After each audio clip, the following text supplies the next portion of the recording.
Hello anime lovers, देखेंगे jujutsu Kaisen season 2 के episode number 2 को। अगर आपने पहले एपिसोड का वीडियो अब तक नहीं देखा है तो उसकी लिंक आपको डिस्क्रिप्शन में मिल जाएगी। तो चलिए जानते हैं आगे की कहानी को बिना किसी देरी के।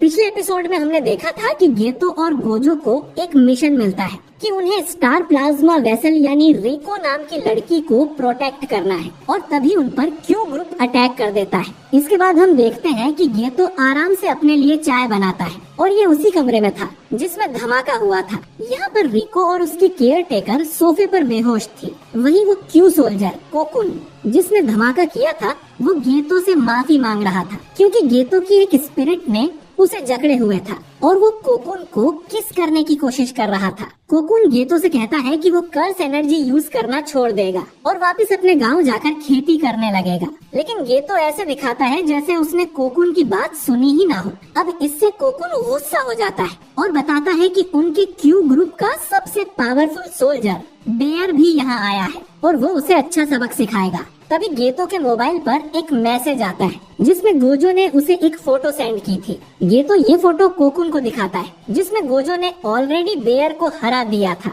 अपने सबसे पावरफुल मेंबर की हार के बाद क्यू ग्रुप पर ताला लग जाता है। इसके बाद हम एक बोट रेस अरेना को देखते हैं जिसमें तोजी फुशिगिरो बैठा हुआ था जिसे सॉसेरर किलर भी कहा जाता है। कॉन्ग उसे ढूंढता हुआ यहाँ आता है तो तोजी उसे बताता है कि वो रेस पर पैसे लगाने आया था जबकि अब तक वो एक भी बैट नहीं जीता है। कॉन्ग तोजी को उसका काम याद दिलाता है कि उसे स्टार वेसल को मारना है, जिस पर तोजी कहता है कि वो बराबर की लड़ाई में गोजो को कभी नहीं हरा सकता, इसीलिए उसने कुछ गुंडों को वहाँ भेजा है जिनसे लड़ने में गोजो थोड़ा थक जाएगा और फिर वो अटैक करेगा। इसके बाद तोजी रेस पे लगाए पैसे हार जाता है। कॉन्ग उसे सलाह देता है कि वो सट्टेबाजी पर कम ध्यान दे और जाने से पहले वो तोजी से पूछता है कि मेगुमी कैसा है, मगर तोजी को याद ही नहीं आता कि मेगुमी आखिर कौन है। इधर होटल में गोजो और गेतो आपस में डिस्कस करते हैं कि उन्हें इस लड़की को हॉस्पिटल ले जाना चाहिए या नहीं, और ये भी कि काश वो भी रिवर्स कर्स टेक्निक का यूज कर पाते,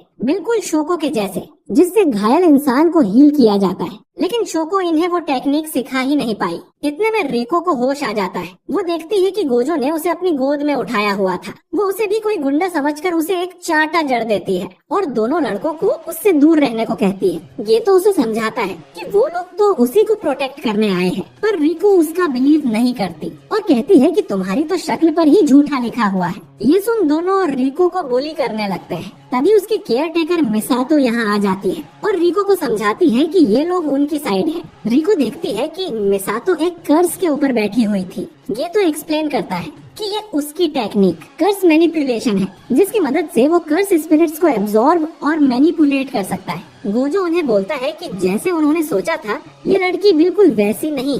उन्हें लगता था कि ये दुखी होगी क्योंकि कुछ ही दिनों में इसकी बॉडी टेंजन से मर्ज होने वाली है, जिस पर रिको कहती है कि उसे गर्व है कि वो मास्टर टेंजन की वेसल है और मर्ज के बाद वो और टेंजन एक हो जाएंगे। लेकिन गेतो और गोजो उसकी बात पे ध्यान नहीं देते और गोजो गेतो को अपनी नई होम स्क्रीन दिखाता है। इसके बाद वो रिको का मजाक उड़ाते हैं, उसके तो कोई दोस्त भी नहीं होंगे। और तभी रिको को याद आता है कि आज तो उसे स्कूल जाना है और रिको की रिक्वेस्ट के लिए सभी उसके हाई स्कूल पहुंच जाते हैं। गोजो यागा से पूछता है कि उन्हें तो रिको को सीधा जुजुत्सु हाई ले जाना चाहिए क्योंकि यहाँ उसकी जान को खतरा है, लेकिन यागा बताता है कि उन्हें रिको की हर बात माननी होगी। ये मास्टर टेंजन का आदेश है। जो सुन गोजो उसे बिगड़ैल लड़की कहता है, पर गेतो उसे समझाता है कि मर्जर होने के बाद वो टेंजन बन जाएगी और हमेशा जुजुत्सु हाई के सबसे नीचे वाले हिस्से में रहेगी। वो इसके बाद कभी अपने फैमिली या फ्रेंड्स से नहीं मिल पाएगी, तो उसके आखिरी समय में हमें उसकी विश पूरी करनी चाहिए। मितासो आगे कहती है कि रिको की कोई फैमिली नहीं है। जब वो छोटी थी तभी उनका एक्सीडेंट हो गया था, तभी से मितासो ने ही उसे पाल पोस कर बड़ा किया है, इसीलिए वो भी चाहती है कि अपना आखिरी दिन वो अपने दोस्तों के साथ बिताए। ये सुन गेतो मितासो से कहता है कि यानी कि तुम उसकी फैमिली हो। फिर गोजो गेतो से पूछता है कि उसके कर्स्ड स्पिरिट्स का क्या हुआ जिन्हें उसने निगरानी रखने भेजा था। गेतो चेक करता है और गोजो से कहता है कि हमें तुरंत रिको के पास जाना होगा क्योंकि उसके 2 कर्सेस को किसी ने मार दिया है। दूसरी तरफ तोजी होटल में बैठकर खाना खा रहा था और टीवी पर रेस देख रहा था। उसने कॉन्ग से कहकर रिको के सिर पे बाउंटी भी लगवा दी थी, यानी जो भी रिको को मारेगा उसे ढेर सारे पैसे मिलेंगे, और इसीलिए कर्स यूजर्स रिको को मारने उसके स्कूल आ गए थे। अब ये तो उस कर्स यूजर को मारने जाता है वहीं मितासो और गोजो रिको को खोजने भागते हैं। कॉन्ग तोजी को कॉल पर बताता है कि रिको अब भी उसके हाई स्कूल में है और ये भी कि अगर तोजी से पहले किसी और ने रिको को मार दिया तो इनाम का सारा पैसा उसे मिल जाएगा और तोजी को कुछ नहीं मिलेगा। साथ ही उसका बॉस ये भी कह रहा था कि तोजी को हायर करने से अच्छा तो वो शुरू से ही रिको के सिर पे इनाम रख देते। तोजी एक्सप्लेन करता है कि उस लड़की के साथ गोजो है, सैकड़ों साल में वो पहला ऐसा है जिसके पास लिमिटलेस और 6 आइस ये दोनों टेक्निक्स हैं। जब तक वो उस लड़की के साथ है कोई उसे नहीं मार पाएगा। तोजी कॉन्ग से कहता है कि वो बाउंटी को 47 घंटों तक चलने दे, उसके बाद वो सारा पैसा वापस उसके पास भेज दे। इतना कहकर तोजी कॉल को कट कर देता है। इधर स्कूल में गेतो का सामना एक बूढ़े कर्स यूजर से होता है जिसने 2 शिकिगामी समन किए थे। वो गोजो की यूनिफॉर्म देखकर ही समझ जाता है कि ये जुजुत्सु हाई से है और हमले के लिए रेडी हो जाता है। इसके बाद गेतो भी 2 छोटे स्पिरिट्स को बाहर निकालता है जिससे कर्स यूजर समझ जाता है कि गेतो के पास कर्स मैनिपुलेशन की टेक्निक है, लेकिन फिर भी उसे लगता है कि वो गेतो को हरा देगा क्योंकि गेतो यंग है तो अभी उसके पास इतना एक्सपीरियंस नहीं होगा और शायद वो क्लोज कॉम्बैट से भी डरता होगा। लेकिन तभी गेतो एक बड़े से केचुए कर्स को बाहर निकालता है जो कि शायद उस कर्स यूजर को निगल जाता है। ये सोचकर गेतो आगे बढ़ने लगता है, लेकिन तभी वो कर्स यूजर साइड से आकर उस पर अटैक करता है और तभी उसे अपना पुराना डॉग दिखाई देने लगता है। इस कर्स यूजर के पेरेंट्स इससे बिल्कुल प्यार नहीं करते थे क्योंकि वो कर्सेस को देख सकता था। सिर्फ उसका डॉग ही था जो बिना डरे उसके साथ रहता था, लेकिन उसे मरे तो 50 साल हो गए थे। अब कर्स यूजर को समझ आता है कि उसकी लाइफ उसकी आंखों के सामने दिख रही थी। इसके बाद गेतो कर्स यूजर को मारकर उसकी हालत खराब कर देता है क्योंकि वो हैंड टू हैंड कॉम्बैट में भी काफी अच्छा है और शुरू से ही वो यही चाहता था। अब गेतो उससे पूछता है कि वो कौन से ग्रुप से आया है, क्यू या टाइम वेसल एसोसिएशन। इधर गोजो सीधा रिको की म्यूजिक क्लास में पहुंच जाता है और बाकी लड़कियां गोजो को देखकर उस पर लट्टू हो जाती हैं। पहले तो उन्हें लगता है कि ये जरूर रिको का बॉयफ्रेंड होगा, पर रिको बहाना बनाती है कि ये बस उसका कजिन है। वो गोजो को उसके ग्लासेस निकालने को कहती है और गोजो भी सबको पोज देने लगता है। इनकी टीचर भी चुपके से गोजो को अपना नंबर दे देती है। फिर गोजो चुपके से रिको को लेकर यहाँ से निकल जाता है।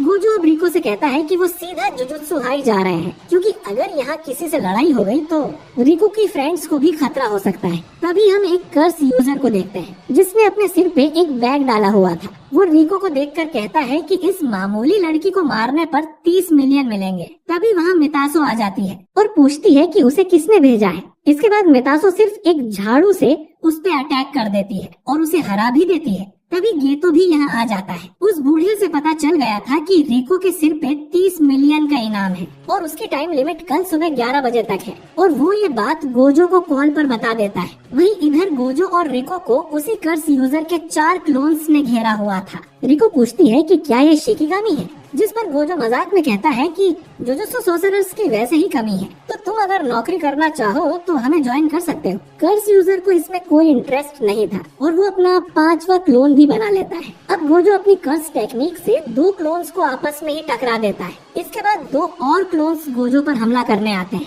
लेकिन गोजो की इन्फिनिटी की वजह से वो उसे छू भी नहीं पाते और फिर गोजो उन दोनों को भी पीट देता है। इस कर्स यूजर की टेक्निक यही थी कि वो खुद के 5 क्लोन्स बना सकता है और ये भी डिसाइड कर सकता है कि इन क्लोन्स में उसकी मेन बॉडी कौन सी होगी। यानी कि अब जो 5वां क्लोन बचा है वो ही मेन बॉडी है। यूजर पूछता है कि उसे ये कैसे पता चला, जिस पर गोजो बताता है कि उसकी आंखें अच्छी है। इसके बाद गोजो बताने लगता है कि उसकी टेक्निक्स कैसे काम करती हैं, जैसे इन्फिनिटी या टेक्निक ब्लू, जिससे गोजो किसी भी चीज को चुंबक की तरह अट्रैक्ट कर सकता है। अब कर्स यूजर यहाँ से भागने की कोशिश करता है तो गोजो फिर अपनी टेक्निक ब्लू यूज करता है, जिससे वो और कर्स यूजर एक जगह पर खींचे चले आते हैं। इसके बाद गोजो अपनी reverse curse technique red use करने लगता है, लेकिन वो उससे एक्टिवेट ही नहीं होती क्योंकि गोजो को अब तक रिवर्स कर्स टेक्निक ठीक तरह से नहीं आती थी। तो गोजो एक सिंपल मुक्का मार के उस कर्स यूजर को हरा देता है। इस पूरी फाइट के दौरान रिको गोजो के साथ ही रहती है और गोजो की पावर की वजह से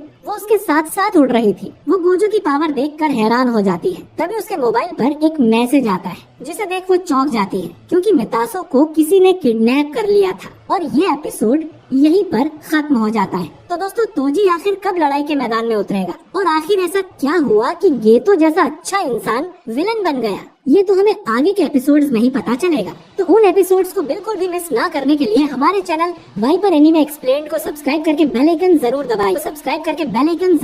मिलता हूँ आपसे बहुत ही जल्द एक नए वीडियो के साथ। शुक्रिया।